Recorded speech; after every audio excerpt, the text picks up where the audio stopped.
Magandang umaga po mga kababayan.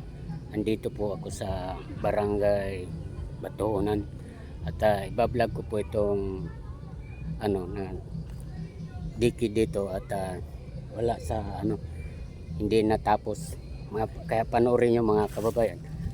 Pupuntahan natin. Kasi ito lang ang dito sa parting ito. Kaya, dapat hanggang doon sa dulo para at least yung tubig ng sa dagat hindi pumasok sa barangay. Ayan, panoorin yung mga kababayan. Ayan, hanggang dyan lang ang pinaka seawall niya. Ayan. Mga kababayan, napaka hunas ngayon. Oh. Laki ng hunas. Istambay ang mga bangka dahil gawa ng pista po rito. So tara, panoorin pa niya.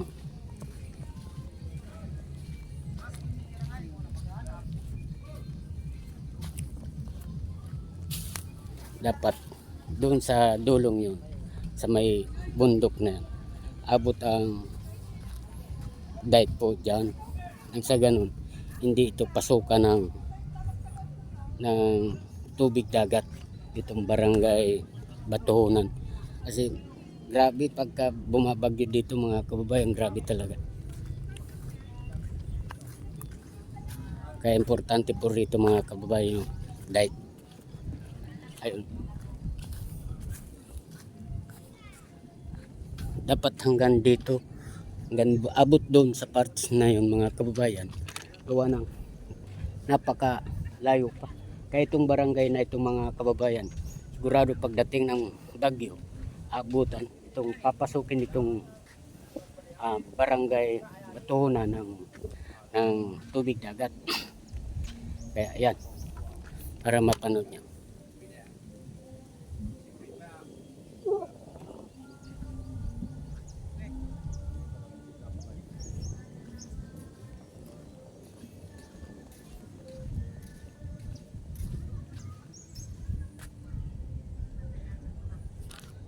Laki ng unas.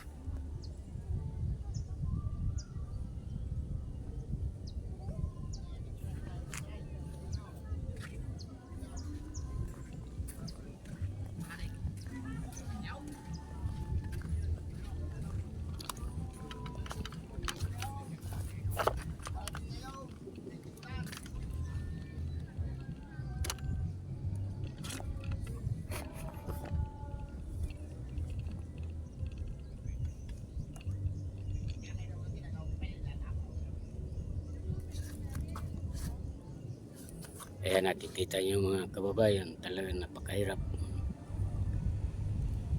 Kanina mga kababayan, magalaw gawa ng lalakad lang po ako.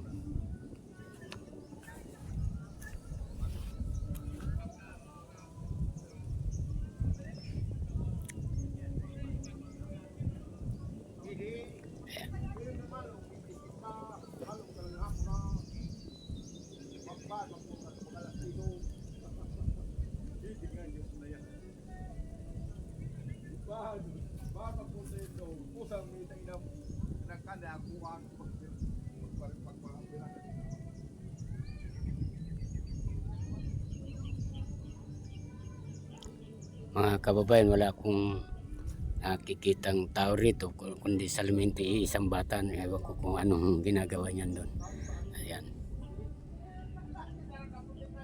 Ayan, nakikita niyo mga kababayan, sana itong parte dito magkaroon ng dike at sa ganon hindi pasukan ng tubig dagat itong barangay Batuunan. Ayan, napapanood nyo. Dapat doon hanggang bundok ang dike. Ang nilagyan lang mga kababayan yung proper, yung pinaka proper. Ayan, sa unang kuha ko yan, medyo malayo-layo na ako ron.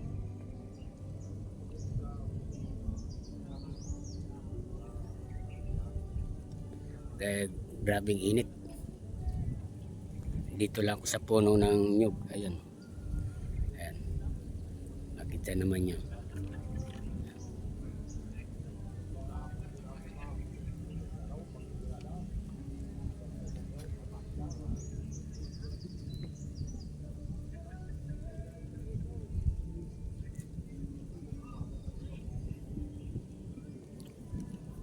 Hanggang dito na lamang po ang pagbablog ko. Welcome to my channel, Jaime Ton Vlog. Thank you. Bye-bye.